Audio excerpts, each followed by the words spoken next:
Hello मेरे प्यारे बच्चों, मैं हूं सुधीर पांडे और आप देख रहे हैं 100 times education the branch of knowledge. तो आज से बच्चों हम लोग चालू करेंगे क्लास 12 की biology, specially UP board exam के लिए। हाँ, सिर्फ और सिर्फ क्या है, यूपी बोर्ड एग्जाम के लिए और 100% एनसीईआरटी से।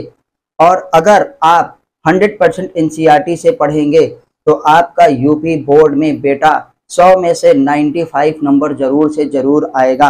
और साथ में आप पूरी तरीके से नीट के लिए भी तैयार हो जाएंगे, क्योंकि अगर आपकी एनसीईआरटी तैयार है तो आपको जो है समझ लीजिए नीट का भी 90 से 95% सिलेबस तैयार है। तो चलिए अब हम लोग जो है पढ़ते हैं क्लास 12 की बायोलॉजी चैप्टर नंबर 1 से, जो इस साल से है। पहला चैप्टर है बेटा पुष्पीय पादपों में लैंगिक जनन, मतलब sexual reproduction in flowering plants. पुष्पीय पादपों में लैंगिक जनन। तो आइए अब हम लोग पढ़ते हैं, और उतना ही पढ़ना है जितना जरूरी है, ज्यादा पढ़ने की कोई भी जरूरत नहीं है। तो चलिए बच्चों देखते हैं पुष्पीय पादपों में लैंगिक जनन। ये आपका चैप्टर नंबर अब 1 है। पहले ये चैप्टर नंबर 2 हुआ करता था, लेकिन अब ये चैप्टर नंबर 1 है। तो बेटा है ये sexual reproduction in flowering plants. English जरूर लिखिए। आपको पेपर हिंदी इंग्लिश दोनों में आता है बेटा, तो आपको जो समझ में आएगा वो जरूर लिखिएगा। हिंदी में हम इसे कहते हैं पुष्पीय पादपों में लैंगिक जनन। पुष्पीय पादपों में लैंगिक जनन। क्या महाराज? लैंगिक जनन।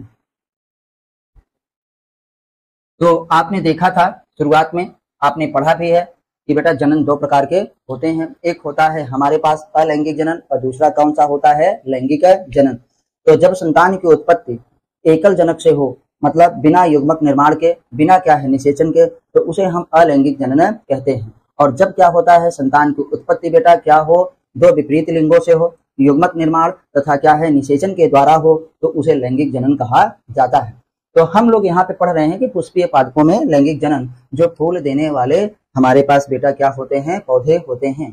फूल देने वाले पौधों को हम लोग बेटा क्या कहते हैं? बेटा फ्लावरिंग प्लांट्स। और जिसमें क्या होता है, बीज क्या होता है बेटा? आवरण से ढका हुआ होता है। मतलब हम बात कर रहे हैं एंजियोस्पर्म की। किसकी बात कर रहे हैं? पहले आप जान जाइए बेटा, एंजियोस्पर्म। एंजियोस्पर्म का मतलब आवृत बीजी पौधे। आवृत बीजी पौधे। कौन सा बेटा? आवृत बीजी। आवृत बीजी का मतलब जिसमें बीज आवरण से ढका हुआ होता है, अर्थात जिसमें फल का निर्माण होता है। तो आवृत बीजी पौधों का लैंगिक जनन स्थल क्या होता है बेटा? पुष्प होता है, मतलब फ्लावर। अगर मैं बात करूं पुष्प, क्या होता है बेटा? पुष्प। बात ही हो रही पुष्पी पौधों की, तो आखिर इसमें क्या पढ़ेंगे? पुष्प। पुष्प को हम लोग क्या कहते हैं बेटा? फ्लावर। क्या कहते हैं भाई साहब? फ्लावर। तो अब इसी फ्लावर की बात हो रही है कि फ्लावर आखिर होता क्या है। जो पुष्प है वो आवृत बीजीय पौधों का क्या होता है बेटा? लैंगिक जनन स्थल। क्या होता है? लैंगिक जनन स्थल। लैंगिक जनन स्थल का मतलब site for sexual reproduction. Site for sexual reproduction. ये भी आप जरूर अच्छे से पढ़िए, तैयार रहना चाहिए, हिंदी इंग्लिश दोनों बेटा।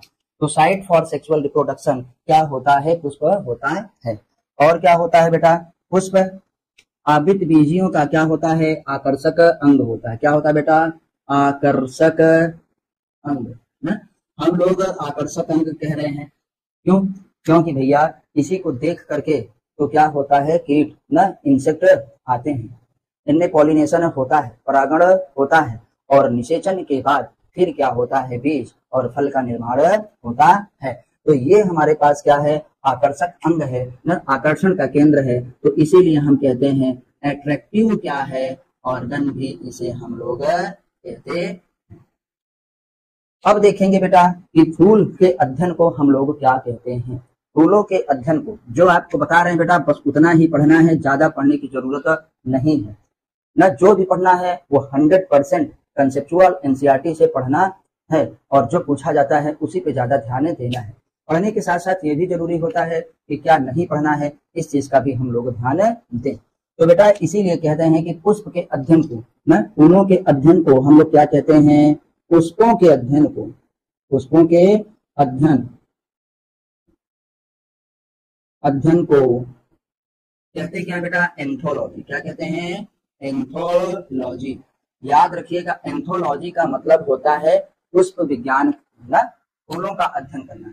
लेकिन फूलों की खेती का अध्ययन करने को हम लोग फ्लोरिकल्चर कहते हैं। तो बेटा यहाँ पे लिखेंगे पुष्पों की खेती को आखिर क्या कहते हैं, पुष्पों की खेती के अध्ययन को, पुष्पों की खेती के अध्ययन को महाराज हम लोग क्या कहते हैं बेटा, फ्लोरिकल्चर। क्या कहते हैं, फ्लोरिकल्चर। फ्लोरिकल्चर कहा जाता है, ये जरूर याद रखिएगा। एंथोलॉजी क्या है, एंथोलॉजी है स्टडी ऑफ क्या है, फ्लावर। इसे हम क्या कहते हैं बेटा, एंथोलॉजी को study of flower, study of flower. इसे फ्लोरिकल्चर को हम लोग क्या कहते हैं, स्टडी ऑफ फ्लावरिंग प्लांट्स। क्या कहेंगे बेटा, स्टडी ऑफ, ये क्या है, स्टडी ऑफ फ्लावरिंग प्लांट। पुष्पीय पौधों का अध्ययन, फ्लोरिकल्चर, उनकी खेती करना फ्लोरिकल्चर के अंतर्गत आता है। और सिर्फ जो है फूल की अगर हम बात करें तो उसे हम बेटा एंथोलॉजी कहते हैं। तो हम लोगों ने इतना देखा, अब थोड़ा सा और देखेंगे कि एक पुष्प के कितने भाग होते हैं। तो अगर बात करें पार्ट ऑफ फ्लावर, क्या होते हैं बेटा, part of flower. Part of flower का मतलब पुष्पों के भाग, क्या है, पुष्प के कितने भाग होते हैं। तो पुष्प का पहला भाग हमारे पास बेटा क्या होता है, अगर बाइसेक्सुअल फ्लावर है, बाइसेक्सुअल फ्लावर का मतलब उभयलिंगी पुष्प, जिसमें नर और मादा दोनों एक ही फूल में। प्लांट की बात नहीं हो रही, प्लांट भी ऐसे होते हैं जिसमें क्या होता है, एक प्लांट ऐसा होता है जिसमें सिर्फ और सिर्फ मेल फ्लावर होते हैं, एक प्लांट ऐसा होता है जिसमें सिर्फ और सिर्फ फीमेल फ्लावर होते हैं। लेकिन अगर मैं बात करूं फूल की, इसमें प्लांट की नहीं, तो फूल में, फ्लावर में भी ऐसा होता है कि मेल और क्या होता है, फीमेल सेक्स ऑर्गन दोनों एक ही में पाया जाता है। तो उसकी बात कर रहे हैं कि उभयलिंगी पुष्प की बात हो रही है, याद रखिएगा। तो उभयलिंगी पुष्प में पहला भाग होता है बेटा कैलिक्स। क्या होता है, कैलिक्स। कैलिक्स को हिंदी में हम लोग कहते हैं वाह दल। क्या कहते हैं, वाह दल। क्या कहते हैं, वाह दल। जो क्या करता है, फूल को अर्ली स्टेज में, शुरुआती दिनों में न घेरे रहता है। देखो जो हरा हरा रहता है, जिसे हम लोग क्या कहते हैं बेटा, कली न, जो कली में 5 होते हैं और वो फिर बाद में इसे खुल जाते हैं, तो फिर उसमें क्या निकलता है, पंखुड़ी निकलती है। तो उसी को जो बेटा होता है उसे कैलिक्स कहते हैं, और कैलिक्स को हम लोग वाह दल कहते हैं। दूसरा हमारे पास महाराज कौन सा है, कोरोला। क्या होता है, कोरोला होता है, याद रखिएगा। क्या होता है बेटा, कोरोला। और कोरोला को हम लोग क्या कहते हैं, दल। दल बोले तो जिसे हम पंखुड़ी भी कहते हैं, दल या तो इसी को पंखुड़ी कहा जाता है, जिसे हम लोग बेटा सूंघते हैं, जिसको देख करके इंसेक्ट जो है आते हैं ना, जो हमको अलग अलग रंग के होते हैं। जैसे गुलाब में गुलाबी हो गया ना, गेंदे में पीला हो गया, कंडेर में पीला हो गया, चंपा चमेली में सफेद हो गया। तो जो कलरफुल पार्ट ऑफ फ्लावर होता है वो क्या होता है बेटा, ये देखिए हमारे पास है कोरोला, जिसे हम वाह दल नहीं, दल या पंखुड़ी कहते हैं। ये हमेशा ग्रीन ही रहता है।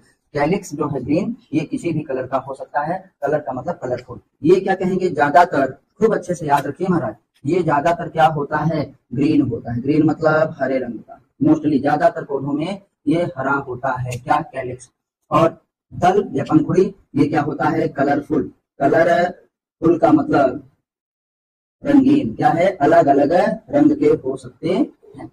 अब आते हैं तीसरा पार्ट, मैं यहाँ लिखूंगा, थोड़ा मेरे पास जगह यहाँ है, वहां जगह कम पड़ जाती है। तीसरा भाग हमारे पास है बेटा एंड्रोसियम। क्या कहेंगे, एंड्रोसियम।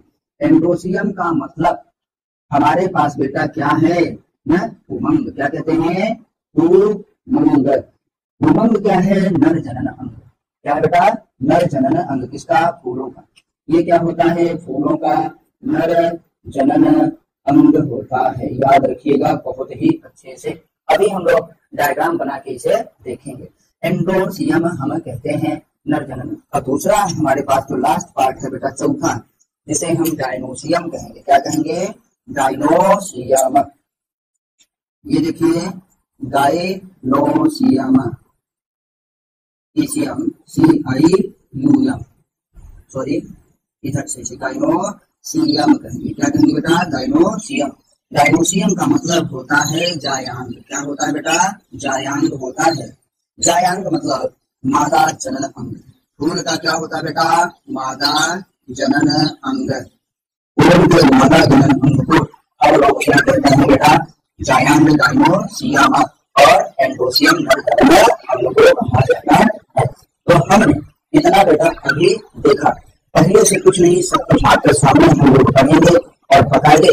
पूरा पूरा 3 महीने बायोलॉजी को अच्छे से कवर करेंगे और वो आपके जो है सभी एग्जाम्स में स्पेशली यूपी बोर्ड के लिए जो है ही है, साथ में नीट के लिए रहेगा। इसीलिए हिंदी इंग्लिश दोनों हम लोग कर रहे हैं।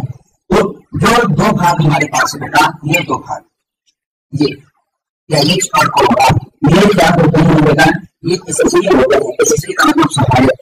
जैसे हम मोबाइल लिया, अब मोबाइल में हमको चार्जर चाहिए, मोबाइल में हमको फिटनेस चाहिए, मोबाइल के लिए डॉक्टर चाहिए ना, ये सब चीजें चाहिए, उसे एसेसरी कहते हैं। और मोबाइल का मतलब नेसेसरी। तो बेटा जो हमारे पास कैरेक्स और कोबरा है, वो कुछ प्रकार क्या होता है? सहायक अंग होते हैं। और एंडोसियम और डायनोसियम मुख्य, जिसे हम क्या कहते हैं? जनन अंग होता है, नेसेसरी है। तो आपसे पूछा जा सकता है, यही पे हम आपको कैसे दिखा रहे हैं ताकि याद रखिएगा। ये यहाँ पे स्टार पॉइंट बना करके लिख दे रहे हैं। जैसा कहते हैं बाहर, हिंदी में क्या कहते हैं? बाहर है तो सबसे बाहर। दूसरा हमारे पास क्या है बेटा? बेटा इसी को क्या कहते हैं? अंकुरी। उसके लिए क्या है? सहायक। उसके लिए क्या है बेटा? सहायक। और सहायक अंग। और बेटा जो हमारे पास यहाँ पे देखिए लिख रहे हैं हम, उमंग क्या होता है? उमंग। इसलिए अलग अलग लिख रहे हैं। और दूसरा क्या बेटा? जायांग। दूसरा क्या है? जायांग। ये दोनों क्या होते हैं? सहायक नहीं, नेसेसरी, आवश्यक ना लैंगिक जनन अंग होते हैं। हमसे कहते हैं क्या है? ये बेटा जनन, ये जनन मतलब इन्हीं के द्वारा क्या होता है? जनन होता है। बनता है ना, मतलब बीज बढ़ेगा, उस बीज से नौकरी करेगा और उसका फिर फ्लावर आएगा और फिर जो है क्या है वो प्रक्रिया चलती रहेगी। तो हम लोग इस वीडियो में देखा वो आगे स्टार्टिंग कैसे करनी है और काम के बारे में बताया जाता है। आगे से हम लोग सीधे पढ़ेंगे इसको तो आपको वीडियो कैसे लगी आप मुझे कमेंट के माध्यम से बताइए। अगर आप मेरे करना चाहते हैं क्लास 12 की, जब आप के लिए भी बहुत जरूरी है 100% एनसीईआरटी से, तो प्लीज चैनल को सब्सक्राइब जरूर करें, वीडियो को लाइक करें, अपने दोस्तों के साथ शेयर करिए। आपको जरूरत होगी। तो फिर मिलते हैं